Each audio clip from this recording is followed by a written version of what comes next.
Hi, today is Wednesday, October 16th, 2019. It is 7 o'clock p.m. and I had to start a different chat room, so I'm sorry about the confusion. So I am going to wait here until more people come in.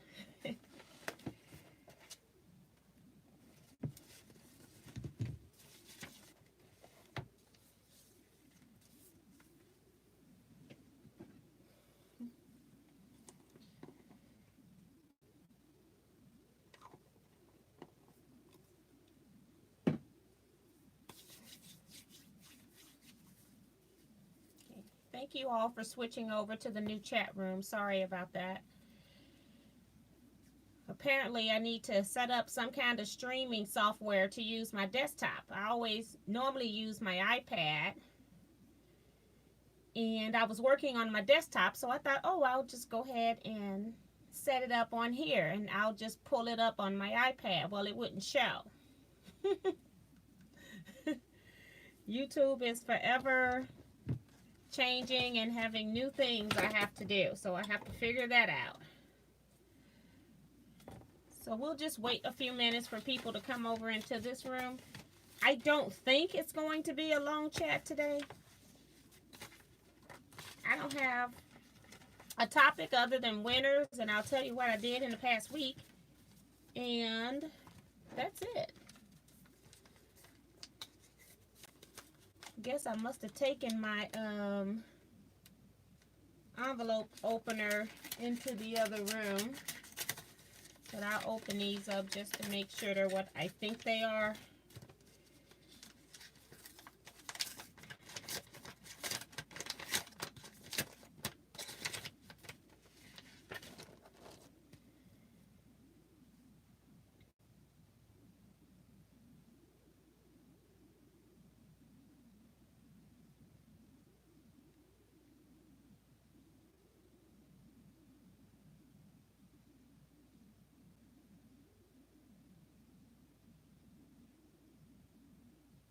Pull this up on my phone as well. Okay, so I'll just go ahead and go through the chat. We've got Judy Smith here. She says, hey T and everyone. Virgie is here, says, hey T, I found you. Yes, I was lost. Like literally. Darlene Farmer says, greetings from Northern Virginia. Slowing Down Joe says, hi T. Remo JS says, hello everyone from Bowie, Maryland. Deborah Williams says, hello everyone. Deborah here from California. Melinda C is here. She says, hi T and everyone. Greetings from Florida. Shrivia Henderson says, hello T and everyone.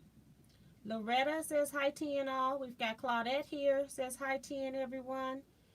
Deborah Richards says, well, I thought I was going to miss the chat. Vicky Lemire is here, says hello. Rosalie Martinez says hello. And Dewana Montreal says hi T and everyone. Milwaukee is in the house. It reminds me of the old days when we used to call into the radio stations. Used to do our roll call. Diane 57 is here, says hi T, I found you. Thank you so much for switching over. I saw you were in the other room. Rose Swalls is here, says hi T and Quill family. Deborah Richards says your wall looks naked. It is. So maybe we'll put more of this quilt in. Hold on, sorry. How about that? It is naked. I pulled the quilt off to do show and tell. And that was that embroidered quilt. I was just showing the top to some friends. Judy is here, says hi T and everyone. Peggy O'Connor is here, says hi T and quilter friends. June Hanson is here, says hi Miss T and everyone. Pat Moffitt is here. Hello everyone. I'm finally here. Deborah Richards says, love the color of that shirt. This is one of my favorite colors now, right now. I switch favorite colors. LC says hello. T and everyone from Southern California. Loretta says, Deborah, you're right. Her wall does look bare. Rosalie Martinez says, help from Arizona. What's going on in Arizona? Phyllis says hi again. Judy Smith says, don't forget to thumbs up for T. Thank you, Judy. Deborah says, much better. Rose says, Deborah Richards, you nailed it. I keep trying to think what was so different. And then Cheryl Abraham, I'm sorry, says hello T and everyone. So I'll just start by going over what I did for the week as I normally do. I had my quilting group come over, so I was basically cleaning on Thursday and Friday. Saturday we prepare lunch for each other, and then we do some sewing. So I did that on Saturday. Sunday, in my Teaquilts sew along group, which is closed, or we're not accepting any new members. It's almost over. We're working on 2 different Christmas quilts. You could choose one or the other or both. Most of us just chose one. I am finishing mine up. I actually loaded mine onto the long arm on Sunday, and then I quilted on it on Monday, but I did not get it finished. And then Tuesday, I packed for a lecture and redid my lesson plan, because today I did a lecture at the Calico Needlers quilt group called Things That Disappear. So I haven't done any, I did some piecing because I changed my lesson plan a little bit. I made a few blocks for my display board, but other than that, I haven't done any other piecing. I've mostly been machine quilting, and I'm hoping I can get the rest of this quilt quilted tomorrow. So what else?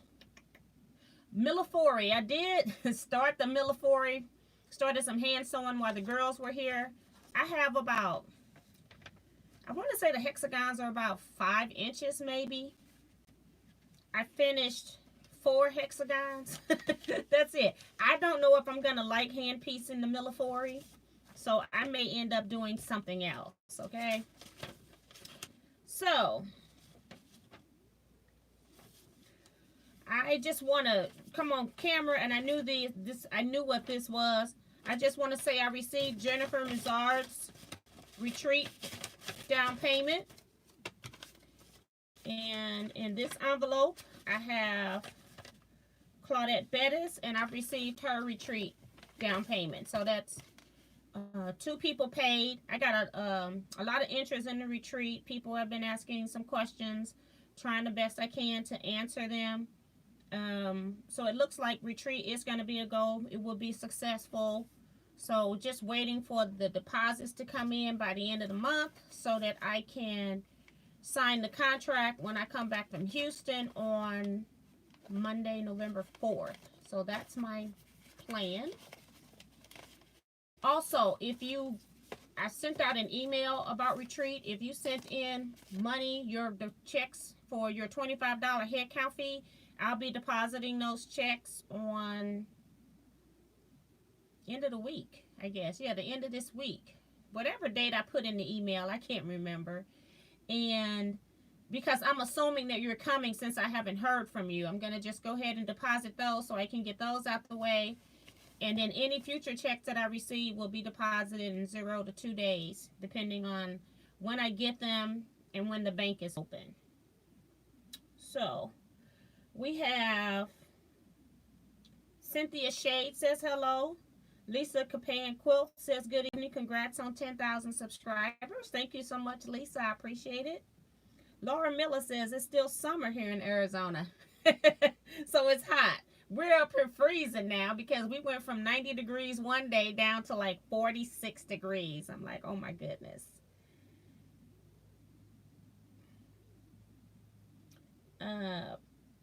Pat Roberson says, good evening, T and everyone.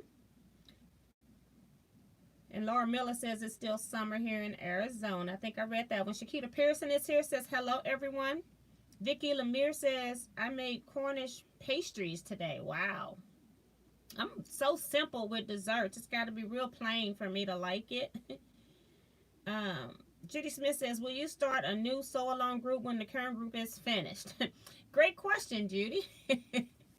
I actually started a Patreon page. I have not posted the Patreon page or talked about the Patreon page here. And I probably will do sew-alongs over on the Patreon page, which will probably end up being something very similar to like an online scrap club or something like that. And my goal is perhaps maybe like pulling different free patterns, because I don't want to be giving out instructions online, and I am not going to do too much creating patterns on my own because I tend to sell them when I do lectures, so I tend not to do too many of my own things for free because it takes a lot of time to write the instructions and all of that. So we'll see. I'm trying to determine how I want to set up the Patreon. I've had the Patreon link for about 2 months. I just have not shared that information, so I'm thinking it's going to be something in the new year, but we shall see. I have no idea yet. Diane 57 says, it is still summer here in Texas. Yes, it is. My brother is here. He says, hey, sis, I'm here. You got my thumbs up. Thank you so much. You're so supportive. I appreciate that.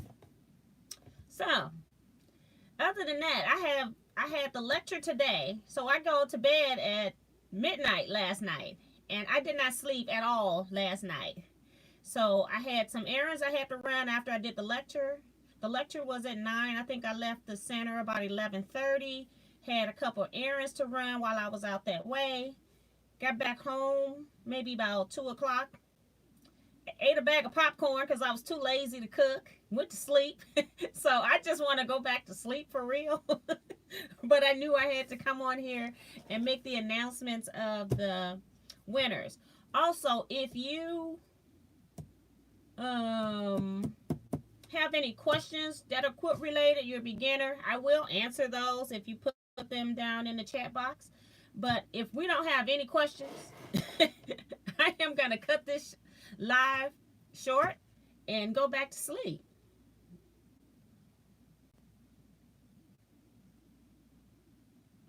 And somebody's saying it's only showing 1 thumbs up. I think because you're already in, let me see. Yes, I'm showing 3. So yeah. But it should be showing more than that because I'm sure more than 3 people did it. So, Virgie says, is that iron-on vinyl behind you? I want to make some placemats and apply vinyl to the fabric. Any suggestions? A heat press.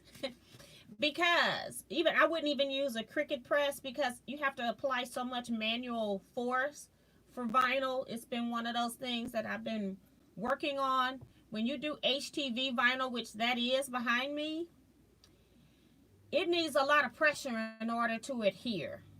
I don't think that you can evenly apply pressure with the Cricut. I had one and got rid of it and got a regular heat press. And the reason I'm saying that is because especially with placemats and the potential for them being washed a lot, you're going to be constantly re-ironing your vinyl back on, and you're going to hope that the vinyl doesn't come off. So that would be my concern with vinyl with the Cricut heat press.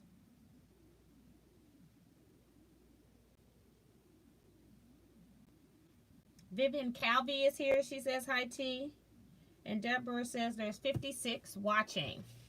So I did the drawings and I did them off camera because I have to make sure that the people that I have pulled in the drawing actually commented on the video this year in 2019.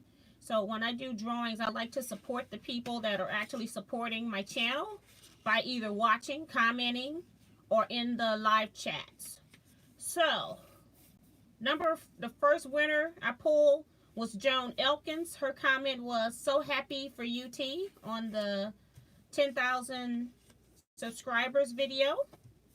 And the second winner was Rhonda Barlow. She says, congrats on your milestone. So those are the 2 winners for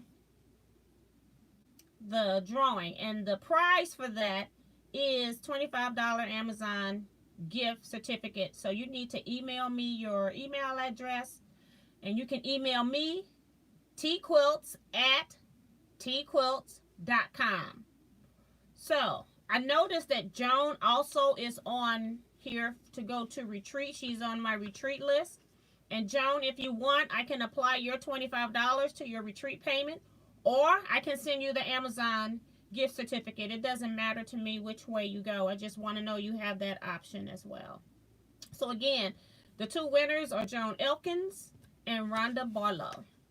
You need to contact me before the end of the week. I'll give you to Saturday, 11:59 p.m. If not, then I'll go ahead and pull another winner for next.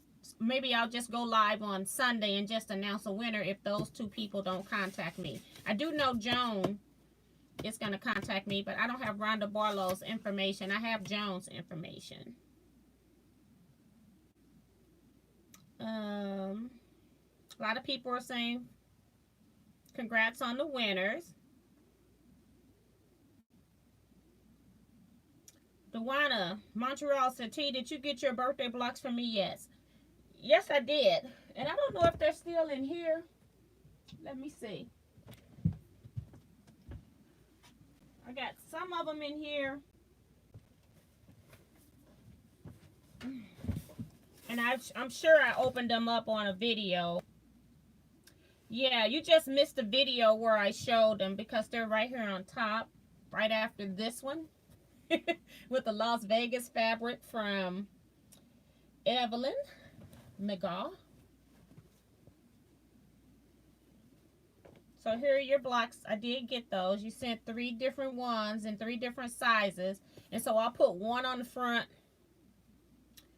And this is not yours. Hold on. Who asked me that question? I need some sleep. Yes, it is Dewana. I'm sorry. I'm like, do I need sleep? I was right. This one here. And then as well as this one. So when I start making the quilt top, I'll decide how I'm going to put the blocks together and which size will be beneficial for the quilt. And then the other ones, I will be putting them, if you send me a duplicate block, I will probably use them on the back. I've had some people that sent me like large blocks or extra block for the back. So that's what I will do with those. So, let's see who else is in the comments. Eric is here. I guess I must have missed. Oh, in the congrats to the winners. So he says, hey, the crazy is here. I got a piece of kernel from popcorn. Sorry about that.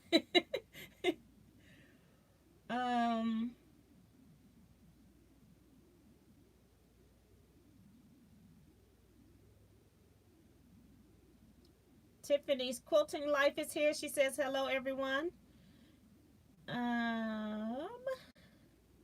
Let's see. Eric, since you're in the comments, can you count and see if we have 35 comments? I've got the number 35 written here. Comment number 35 in the chat box.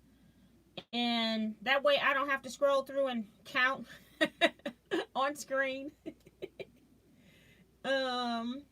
And I'm assuming it's going to be however Eric's comments pull up the 35th one. I'm hoping that they're all the same.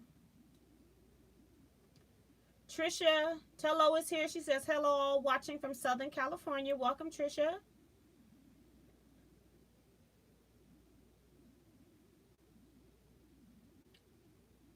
Cheryl Abraham says, is it possible to get your own room for retreat? Yes, it is. When in the information that I sent out, which I do not have in this room, I think to get a single room is an additional $120. A couple of people had asked me about that. So yes, it is possible. And I do understand that some people might have sleep disorders where they snore and stuff, so they may want a room to themselves. So retreat is $475 for double occupancy. And I think, if I'm not mistaken, it's another $120. I tried to estimate that because she gave me a chart, but then every time she and I talked about prices, none of the prices that she gave me was actually on the chart. They always were like 75 cents to $1 higher than what she gave me. So I'm trying to estimate how much it would be to add another, give a person a single room based on the chart that she gave me and how she went up on the other fees. I just averaged between the two and came up with that price. So yes, you can get your own room.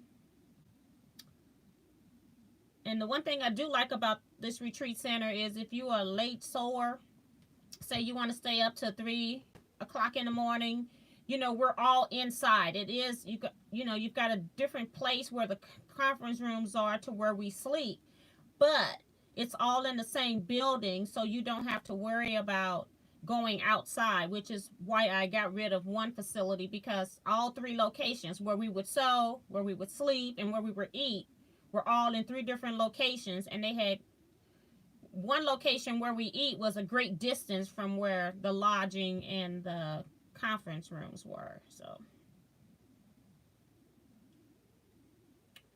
and again, if you are interested in getting seriously about thinking about coming to retreat, you can email me, Teaquilts at teaquilts.com, and I will send you what information I have available at this time that's regarding what your money is paying for. Minus me teaching. I might teach. I plan to teach a class, so, or maybe 2.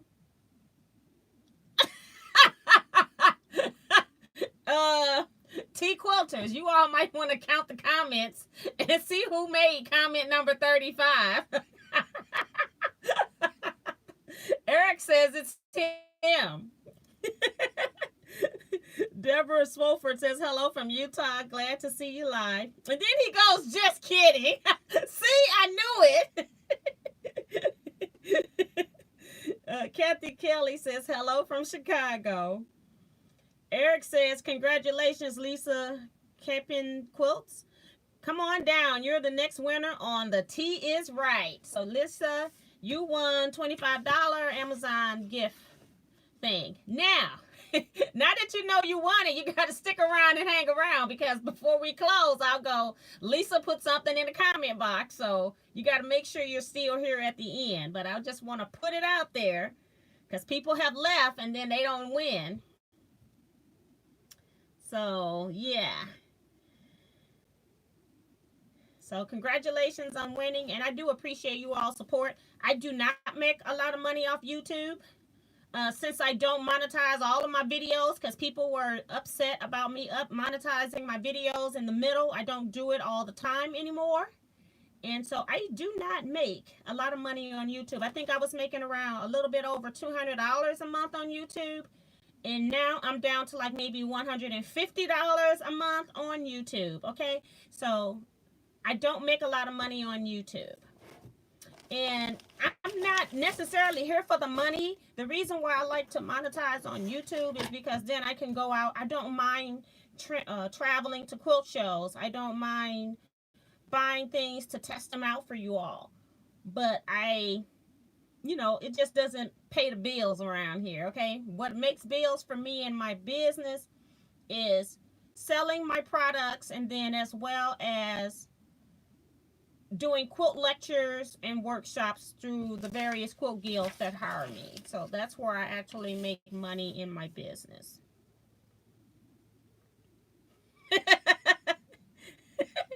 Eric says he think Lisa left. Uh-oh. Lisa, if you're out there, you better say something now, girl.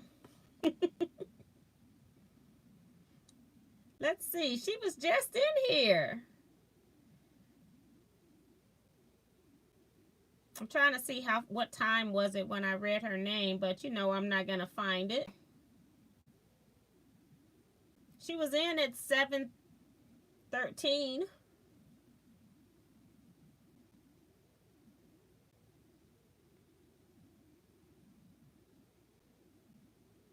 Melissa LePage says, I would gladly watch a commercial too, just to watch you. You are such an inspiration. Well, thank you so much. It's just so weird how some people complain about the things that are so unimportant in life, and you have to wonder, when the major things go wrong in their life, how do they handle it? So yeah, but I don't tend to let the small stuff bother me, because especially online stuff, because it doesn't really matter. And as far as somebody being negative, I will straighten them out every now and then. But I try to be professional and just let them have their day.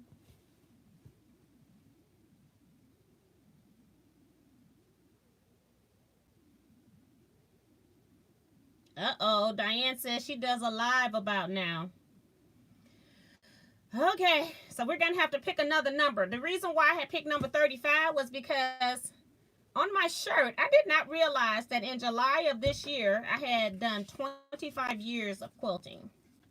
It just went right over my head. I actually started quilting in July of 1994, and I added the 10 years on for the, I added 10 on for the 10,000 subscribers, not 10 years. I just added the 10 for 10,000 subscribers. So that's where I got the information from.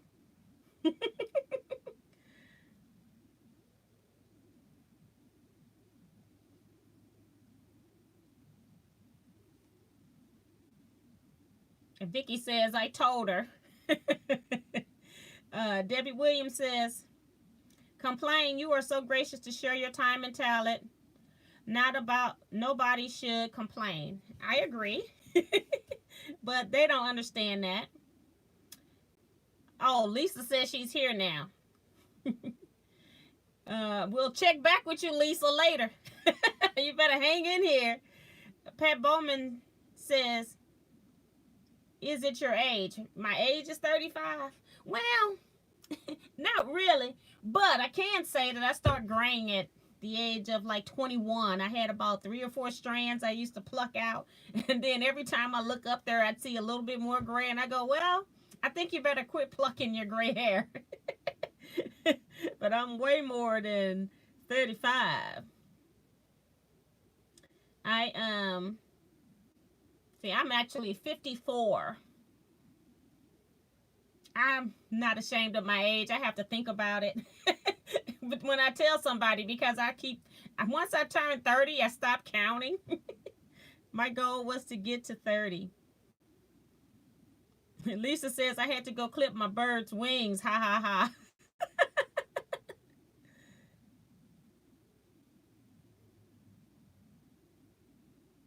I don't know what Judy is asking me. She says pick number 1. I don't know what that is. There's only one winner in the chat, if that's what you're asking. I'm not sure. LA Quinn says, hey, everyone was sewing and time got away. That's fine. That's what you should be doing.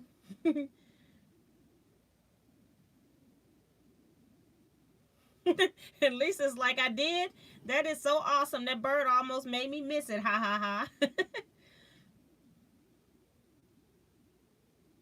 And Tiffany is cooking, saying she's cutting potatoes and listening, just letting you know. And Diane says, I'm way older than you, T. You're not sharing it, though. I don't care about age.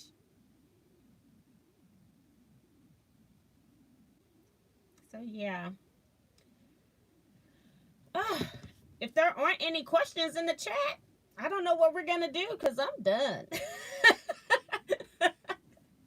I had a very successful lecture. Had a lot of people come up and talk to me afterwards. Calico Needlers, they meet at the Spencer Creek Library. I think it's even on Spencer Road, if I'm not mistaken. It could be on some other road. I'm not sure. I think it's Spencer Road. And I did the Things That Disappear lecture. And then they want me to come back and teach one of my workshops from that lecture. So I'll probably do that next year sometime when we can get it both on both of our schedules. So I had a good time today.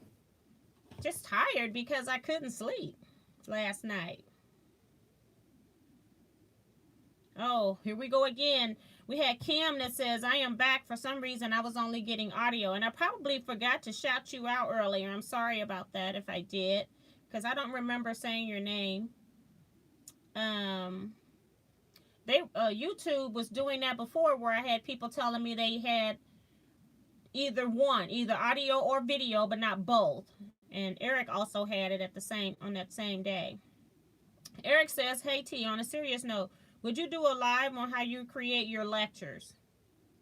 I've been asked to do one for Gil in December. At first, I was like, cool. Now I'm like, what the heck was I thinking?"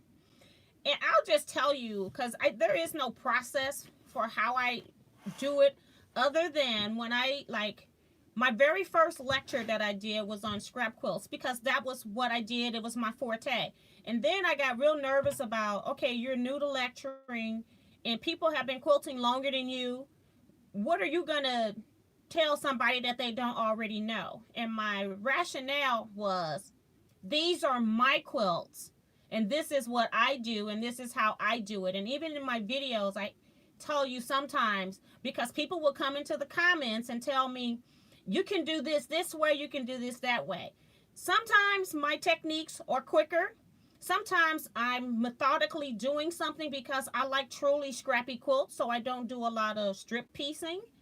So I tell people, these are my quilts and this is how I do it. So I build my lectures around whatever quilts I want to present on that topic.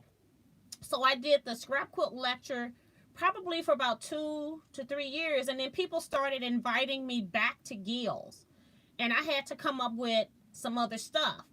So the thing I did after that was that I divided my scrap quilt lecture up. I started making segment lectures, like instead of just the whole gamut of scrap quilts, because there's so many different kinds, so many different styles, and I talk about that in my scrap quilt lecture. So then I broke out and did sampler quilts. I have a lecture that's just sampler quilts. As you all know, I'm real good about using my orphan blocks and putting them into something else. So that's a whole nother lecture. So now when I do my scrap quilts lecture, instead of me bringing, say, 10 sampler quilts, I only take about 2 or 3 just to give them a sampling. And then I'll say, I have a whole nother lecture that's based on sampler quilts. If you want to have me back, I'll be more than happy to present and show you those ideas that I have. But I just pick 1 or 2 teaser quilts out of that category so that I can get invited back. So that's how I have developed my other lectures. Now, things that disappear came up by accident. When the Disappearing 9-patch came out, I thought it was really interesting. I did a video on some of the different ways that you can actually do your 9-patch quilts, not just the traditional flip 2 of them around. And so I have just taken certain things and put it into this things that disappear based on, then Missouri Star came out with the Disappearing Hourglass and the Disappearing Pinwheels. I did a video on that as well, showing you how I took that idea and just went totally crazy with it and started adding, instead of just 2 fabrics in the block, I added in a 3rd fabric in the box. In the block, in the block. And so I just made this lecture called Things That Disappear. So I started looking at, when I had those 2 things, I started looking at what other things can you do or have I done? And I wasn't even thinking about things that disappear. And so then I created a whole lecture based on things that disappear. And I bet you I probably got about 40 different things that I talk about, or things that you can do when things are disappearing. So that's kind of how I came up with that lecture. So I just look at what quilts I have, because when you go to a quilt guild, if you don't have some quilts to do some show and tell, you're going to lose them really fast, because quilters love to see quilts. We love to have your techniques and tips, but we also want to see a quilt or 2 based on that technique or quilt. So that's what I would say as far as how to develop some lesson plans. Look at what quilts you have and then decide on a title for that lecture. And just for me, because you already know how I am, I love organized chaos. Every time I go to a guild, I have, if I update my lesson plan, I switch quilts in, take others out as I'm making things.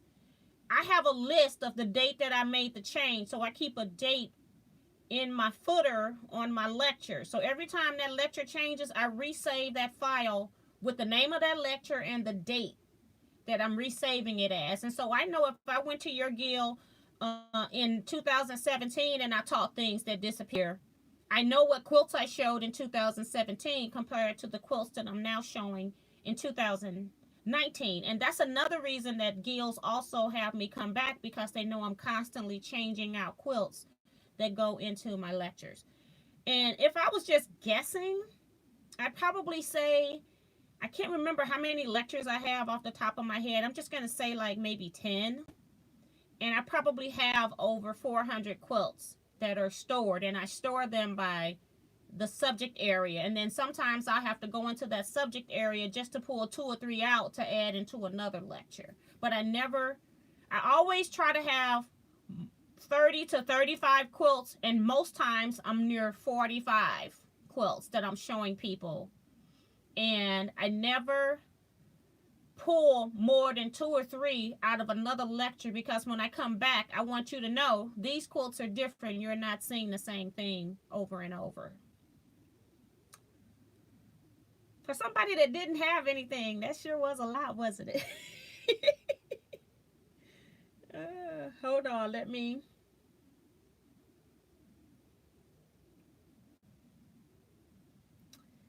go back. I know that was Eric's comment. And the thing that did calm me when he was saying that now he's like, what the heck was I thinking? That part, again, as I stated when I first started, nobody knows your quilts more than you. You can tell why you pick these fabrics. Sometimes people have a particular theme. Like, I like bright quilts. And today I had a lot of quilts that I use a lot of the Benartex Mr. B's Fabric Club fabric in, just to get rid of it. And I'm like, these quilts don't represent me, so these will probably be the only time that you see this style of quilting from me. And so people tend to know now that Teajuana loves bright quilts, and so they know what to expect from me when I show up. So it's all in what it is about you. And then also you might want to, since you're new into the circuit, you might want to tell how you got into quilting as well.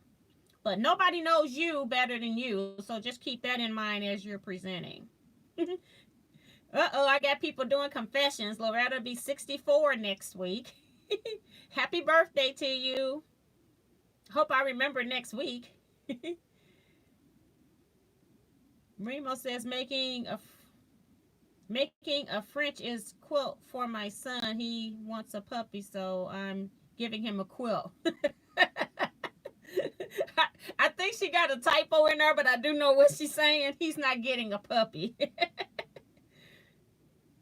Dewana says, are you working on a quilt? No, you talking about for the blocks? I don't know. There's nothing on my design wall that she thinks I'm hiding. What I'm hiding over here, over there, is a blank design wall, because I pulled off the embroidery quilt that I was working on to show my friends on Saturday, and I haven't put it back up. So I need to find a matching fabric.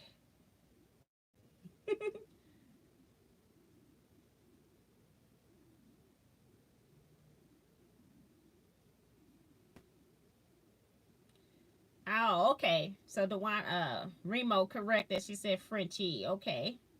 My brother said, you ready to go to sleep? Absolutely. Vivian says, you are a baby. I'm 66 and counting. That's right. Lisa says, sleep good tonight here. Slept good last night here. Finally can open the windows. Cool breeze flowing through. And that's the thing. I even had the ceiling fan on and everything, and I wasn't hot. I don't know if I was like knowing that I had to get up at 7 a.m., which was like, oh my gosh, I forgot about these days. And when I used to have to get up at 6 to go to work. So yeah, I don't know if it was that. And then knowing that I was going to be driving in rush hour traffic, because I don't really drive in rush hour traffic anymore. And believe me, I was sitting out on the highway. Yeah. Kathy Warren is here saying hello. Hi, Kathy. Welcome. And then Eric goes, I'm a baby, just got off the bottle. He go, wine bottle, that is. That is funny. And Eric, you got such a great sense of humor that people are going to love you. And people tend to love guy quilters. I'm just going to be honest. You can do no wrong. And I know in California you said that you've had problems with it at the Guild, but from my experience, guys in quilting are so readily acceptable. I don't know what was wrong with the Guild that was having issues with you being there, but most times you go to guilds, they are more welcoming to guys because there are a few times that we might need some for you to tote something or carry something that we can't do. It's not that we abuse them, but like on when we do our quilt show, we use to make sure that they help us do set up and take down. They'll go up and down the ladders for us because most of our quilters are in their 60s and they're not going to be wanting to go up and down the ladder. So it's just weird when you get into a different environment. Um,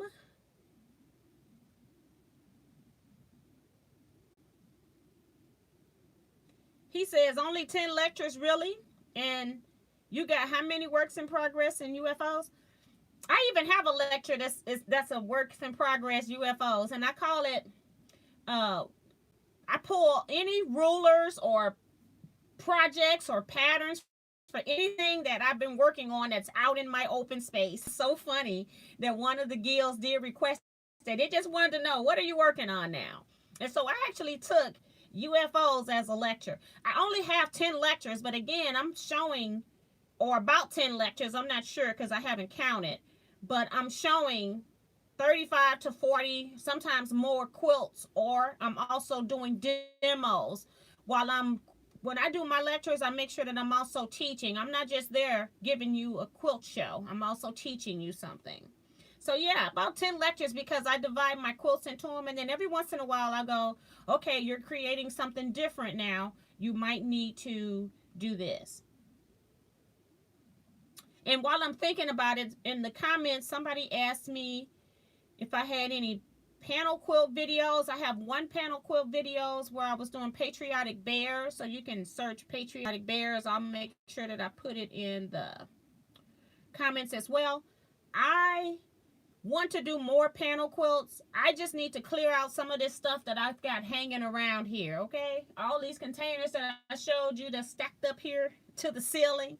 I need to get some of these things done. I'm a technique junkie.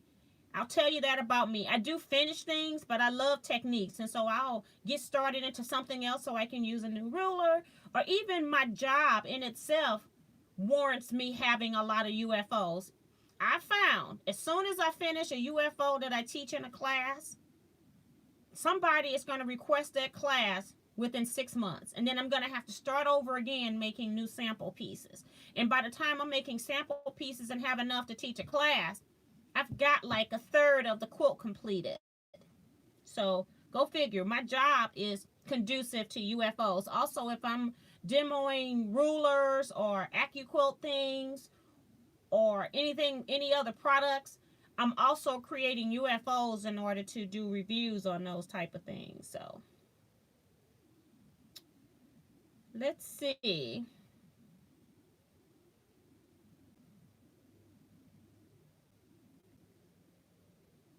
June Hansen says, congrats to the winners. Kim says, I'm looking forward to the kaleidoscope teaching at the retreat. Yes, indeed. You know, the reason why I chose that, I know it's an old thing. A lot of people know it, but a lot of people are still interested in kaleidoscope, stack and whack, 4-stack posy type quilts. And I've got, in the last like month or so, I've got a lot of comments saying, yeah, you make that very hard technique look really simple. And stack and whack is really simple. It's just that in regular quilt making, you might can cut a few pieces and then go sew a few pieces and then come back and cut a few pieces. In stack and whack, you've got to do the whole step at one time, because you can't like cut one panel. You got to cut all 6 panels at one time. Otherwise, you can't do the stack and whack. And you can do 6 panels, you can do 4 panels, you can do 8. It just depends on the style of kaleidoscope that you want. And so, yeah, people have been recently saying that it's so complicated, even though I got the videos there showing you every step by step. But I figure, you know what, this would be a great time to show people that are scared of the technique. And I've got my friend Sarah. I'm hoping that she can come to retreat. She wants to do another one. She did one years ago. Maybe she did two. I can't remember. I know she did one, and I'm sure she wants to do another one. It's a great technique. It's actually one of my favorite techniques, other than loving my churn dash blocks. I love churn dash blocks. I love stack and whack quilts. I got a lot of stuff cut out that ain't even finished. And I also, just because I wanted to see what the fabric would look like. And I like scrap quilts. So yeah. Ta-da! Uh-oh, my screen rolled again.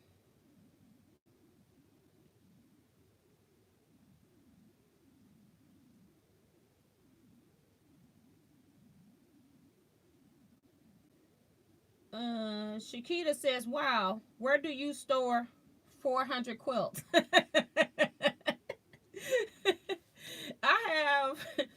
I use plastic storage containers, and then I poke holes in the sides. And then those are the ones that are on my shelf. And then the ones that I travel with, I don't have holes in, because if it's raining outside, I don't want or if I have to sit my container on the ground, I don't want my quilts to get wet. So then I pull them out of the containers that are on storage on the shelves in my basement. And my basement is finished, but my husband won't let it go. I tried to use it when I got my long arm, so I could put my long arm down there, maybe move everything quilt related downstairs. He wasn't having it. He said that's his man cave. However, he did let me put shelving in. And I have shelving kind of like how they have your files at a doctor's office, how they store your files, where they have like aisles, and then you just walk down the aisle. So that's kind of what I have. I have 3 shelving systems, and then I have each container is marked with the location on the shelf that it goes. So I always know where that container goes. So I'm one of those people that are organized, but it may not be neat. Now my quilts are inside the containers and they're nice and neat, but I don't have them all labeled all pretty. I just wrote on them with a marker. That's fine for me in storage. So that's kind of how I do it. And I have them sorted mostly by lecture or season, because I'll have all of my Halloween quilts together, Christmas, Valentine's, patriotic, and I'm trying to think what other categories are pulled out. Okay, and I think that's about it. And then the rest of them are kind of sorted by my lectures. So I have scrap quilts, but then I also have strings and crumbs. Not just Christmas in July, so I'll pull patriotic and Christmas quilts. Things that disappear. Sampler quilts. So I'm up here naming some of these lectures now. But yeah. And then the one with my works in progress, that's just, I pull whatever is out, or whatever I want to share, or something I think I can teach somebody that's out. So yeah, that's kind of how I do it. And that's how I store. My phone keeps turning. And then when it turns, I have to start back the whole scroll because it puts me at the bottom. So sorry, guys.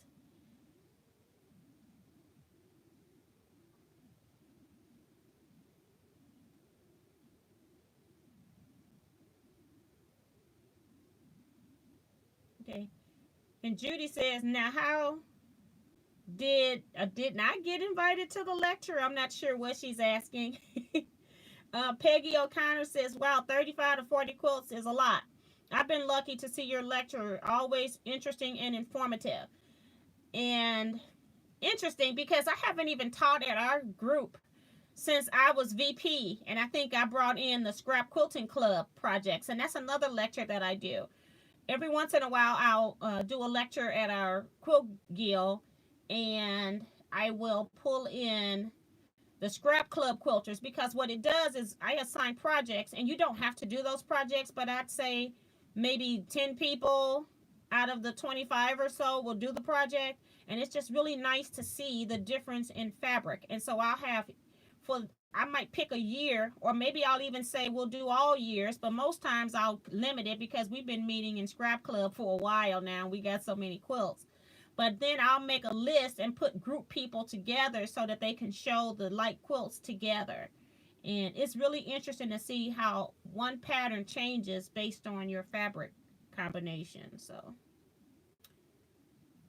and Eric says, thank you, T. That helps. You're more than welcome, Eric. Loretta says, thank you. You're welcome as well.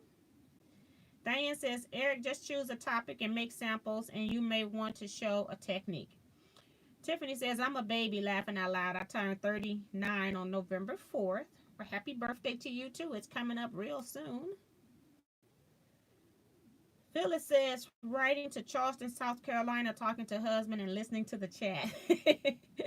I know he's like, what? Lisa says, I don't like heavy traffic jams anymore.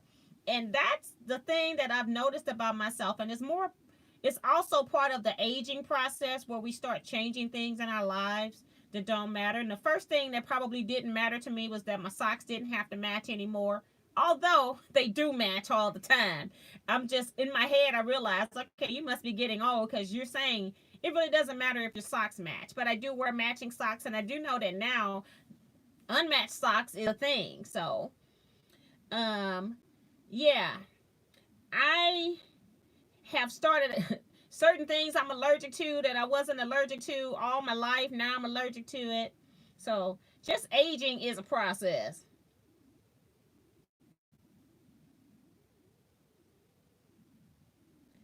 And I found out that when I quit working that I just didn't like rush hour traffic anymore. I do my business from by between 9:30 when everybody should be at work, and by 12 or 1 o'clock I should be heading home. I don't like being out. I'd like to be back home by 12 for real. And she says age. Phyllis saying age. Deborah says, well, T, I got up at 4:30 this morning. Well, I was up all night just laying there looking, just saying, when are you going to fall asleep? And I ended up getting up like, I want to say 5:45. I actually got out of bed. I updated the lesson plan that I wanted to update, got my clothes ready that I was going to wear. And then that way I figured I can lay in bed like an extra 15 minutes when the alarm go off. But I never fell asleep. Nope. And Phyllis says 68 in February. And Diane's telling Tiffany she really is a baby. Shakita Pearson is here. She says, I get up at 4:30 a.m. from work. Oh, my God, I would never be successful. You must be in nursing or healthcare or something. Those people have to get up early.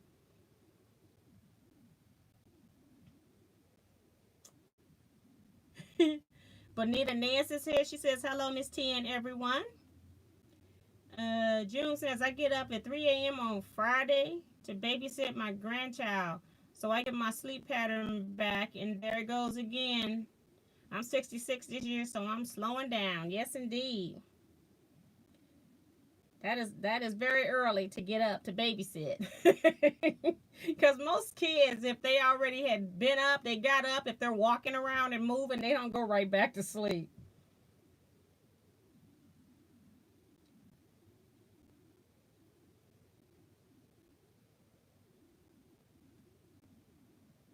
Eric says, I think I'm calling my lecture quilts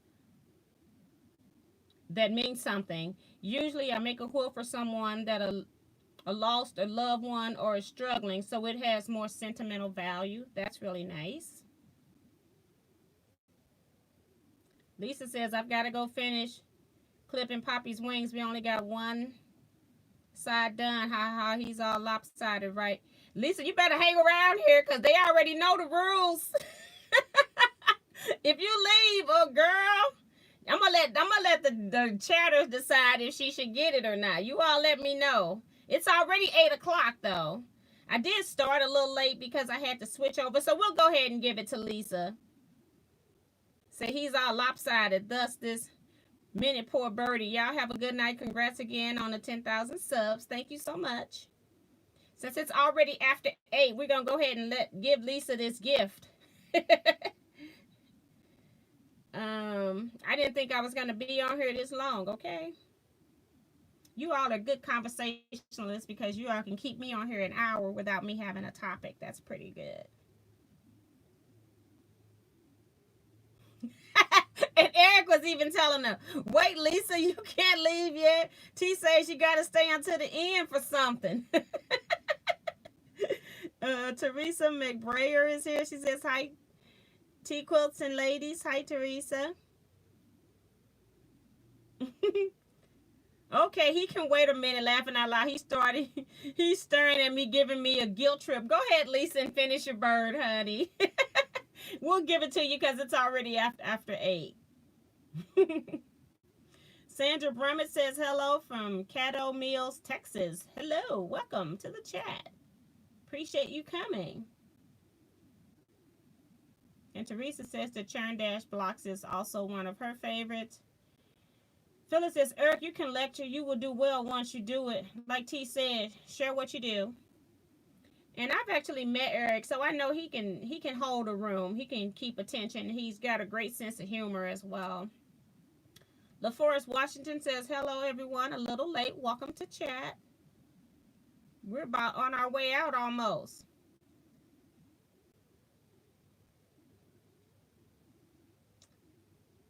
Tricia says, I have a free motion quilting question. I made a turkey with Dresden feathers that I applique. What do you suggest for free motion quilting? I will probably just outline in the Dresden plate 1/4 inch. You could also go like through the middle of the Dresden plate and put a design. You can put like a hook in it and come back out. You can go up with just wavy lines and then come back down on the opposite end, kind of like pebbling. And I don't have anything here. Yeah, I don't even have paper in here. I'll write on the back of one of these envelopes. But you know, you have to figure out your pattern. So if you're doing it on a long arm, you're not starting and stopping. If you're doing it on a domestic machine, then okay. Now y'all already know that I can't draw, right? But you can just do 1/4 inch stitching on the inside, which is this petal here. Then you could also go up and put a hook in it and come back down it like that if you want to put some design in it. And then if they're hooking all the same way, it would be going the same way on your turkey. And then another simple one is just to go up with a, and this one really isn't cute, with just wavy lines, and then just come back down if you didn't want to do the 1/4 inch around it. And normally when I do something that I want, you mostly want that Dresden to be kind of raised and then your background to be lowered. So I do some real tight stippling or something, small loops, meandering, something really tiny in the background so you can see the popping, the different layer from the feathers of the turkey is what I would recommend. And then I also would outline around the turkey as well before I start stitching the background. But there's so many things you can do with it.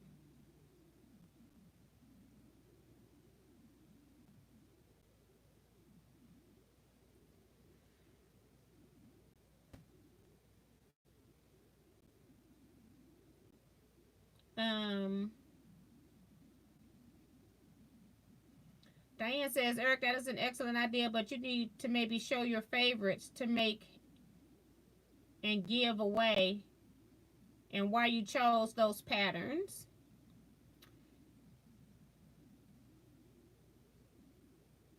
I'm trying to make sure I don't miss anybody's conversations to the group.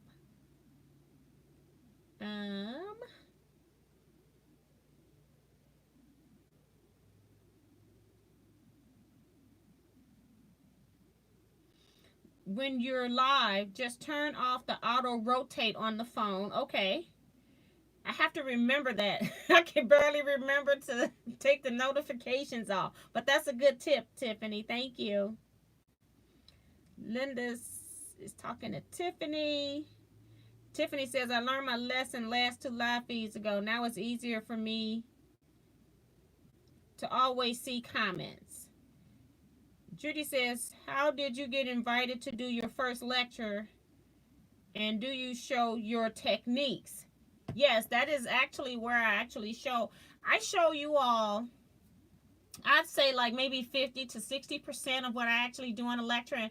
And on some lectures, you could only be seeing 10% of what I really do. Like on things that disappear, I have quite a few videos of like maybe two or three of the techniques that I show. But I go through so many different things, and I can't just put everything out on YouTube for free where I'm not making a whole lot of money. And then that loses my ability to go out to a quilt guild and show them what I really know. Um, so I'd say I don't give everything on YouTube. If I'm doing a technique, I do that technique thoroughly. I don't like not tell you something that you should know. And you already know that in my videos. I tell you everything you need to know to do that. But there are certain things that I'm not going to videotape to do that. So, how did I get started with lecturing?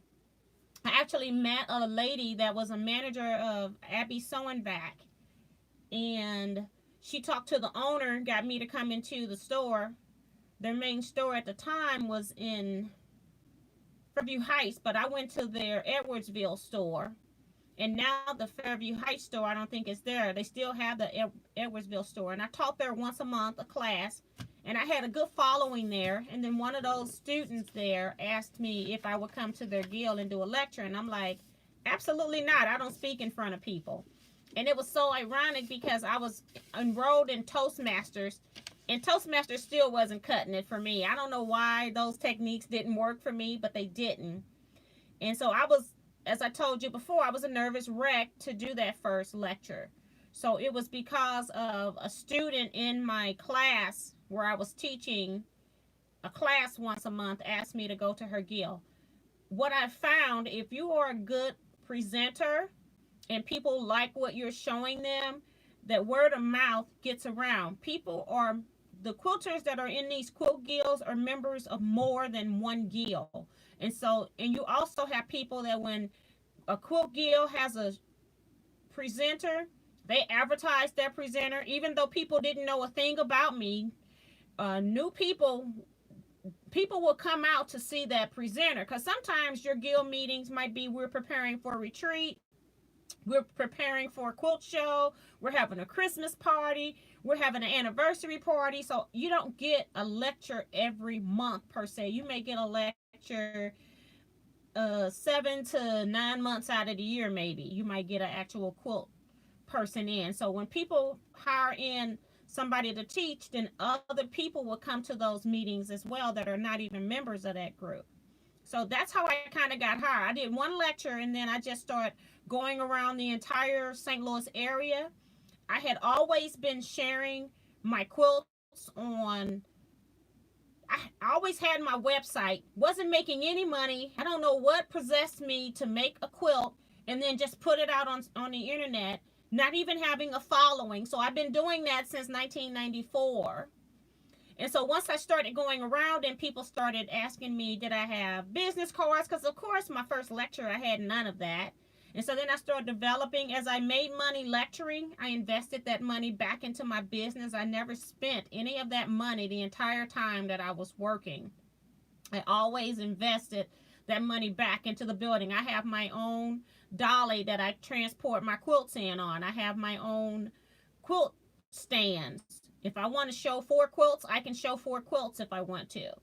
If I do retreats, I tend to take more quilt stands because I have more things I want to show.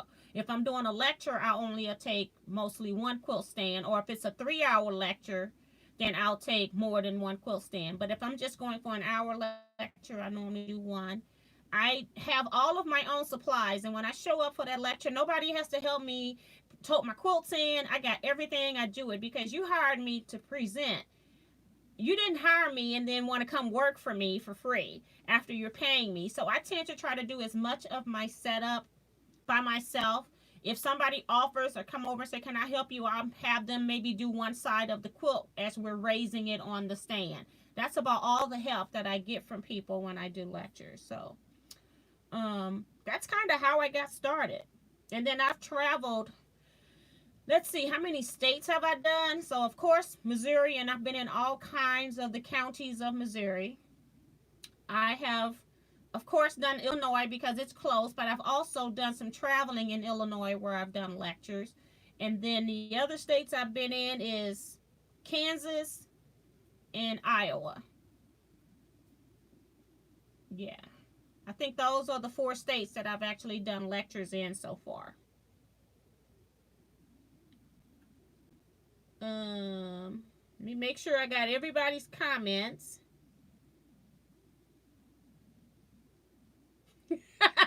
Lisa's talking about I'm staying. I hope she's gone by now.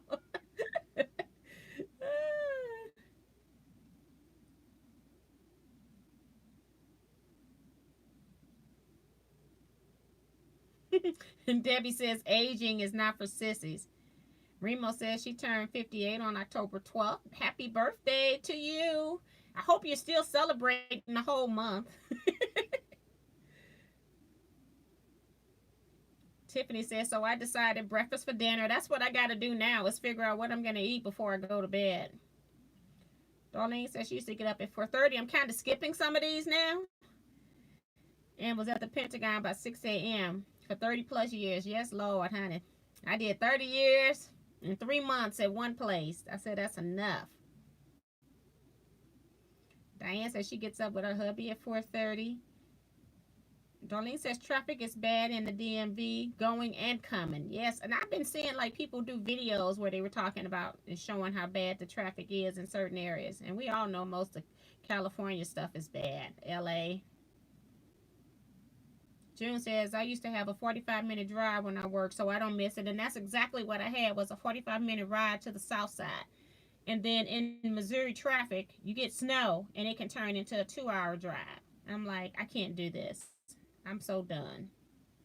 And we are buffering, so I'm going to go ahead and start working my way off of here. But we're still working, but we're buffering.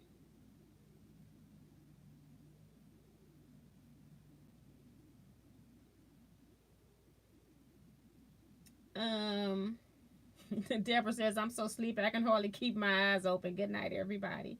Bye-bye. See ya. I guess I must have missed a comment about, because I see Diane saying, Curl, she is Teaquilts. So let me go back and see if I can find it. Maybe not. We'll see. And like I said, I'm sorry if I missed your comments. I'm trying to scroll through here just to get to the bottom. So I must have missed something. So sorry about that.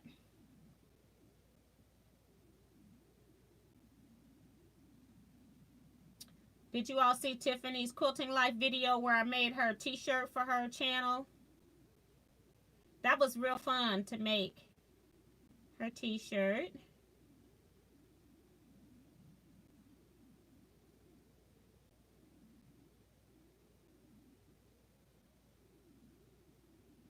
And LaFora says, I agree, the socks don't have to match.